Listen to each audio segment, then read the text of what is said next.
करनी है जांच। लेकिन बड़ा सवाल ये, शम्स ये भी बताएं, सबसे बड़ा चैलेंज अब सीबीआई के सामने क्या होगा वहां पर?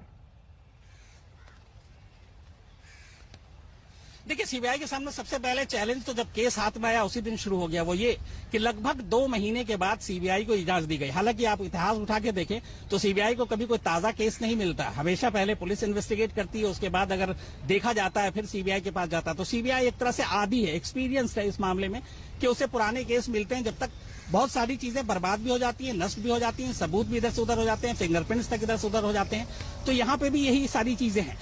यहाँ पे सिर्फ सीबीआई को यह है कि शुरुआती स्टेज में उन्हें मुंबई पुलिस की तरफ से मुहैया कराए गए तमाम सबूतों पर निर्भर होना पड़ेगा, लेकिन देखना पड़ेगा कि क्या पोस्टमार्टम रिपोर्ट में कोई छेड़छाड़ है, क्या पोस्टमार्टम सही मानों में ढंग से हुआ है, क्या फॉरेंसिक की टीम जो आई थी और उन्होंने सारे जो सबूत कलेक्ट किए वो सही तरीके से किए गए, चश्मदीदों के जो बयान थे। सिर्फ यहाँ पे एक पॉजिटिव चीज है कि वो सारे चश्मदीद अब भी हैं और उनसे सीबीआई दोबारा पूछताछ कभी भी कर सकती है। शम्स ये भी बताइए, क्योंकि बिहार पुलिस की टीम भी वहां पर पहुंची थी, उन्होंने भी बहुत सारे सबूत इकट्ठा किए थे, वो सबूत कितना अहम रोल प्ले करेंगे अब इस तफ्तीश में?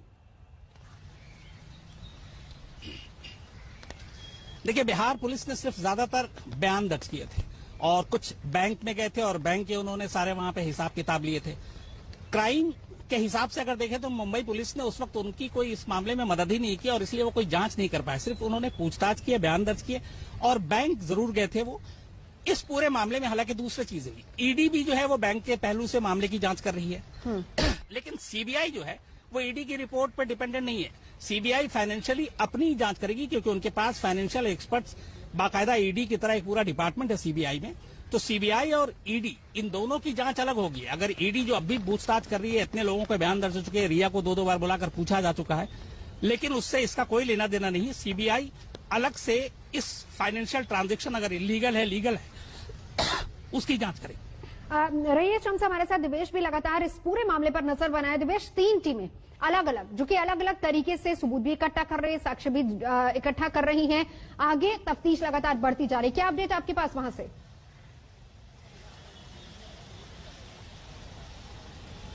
जी नौजवान, आपको बता दें कि सीबीआई की टीम अभी भी बांद्रा पुलिस स्टेशन में ही मौजूद है। वो सारा जो हैंडओवर है डॉक्यूमेंट्स का, जो भी एविडेंस था जो मुंबई पुलिस ने जुटाया था स्पॉट पर से, सीन ऑफ क्राइम पर से, उसका हैंडओवर अभी भी चल रहा है।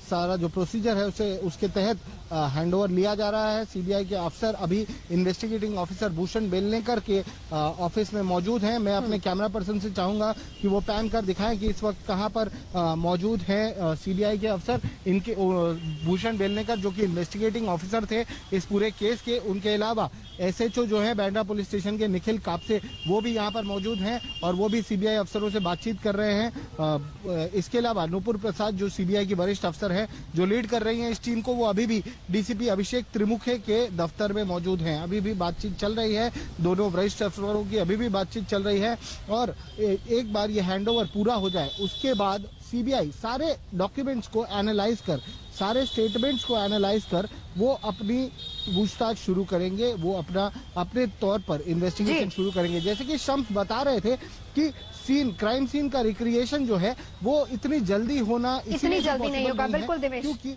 उसके लिए जो 4 लोग घर के अंदर मौजूद थे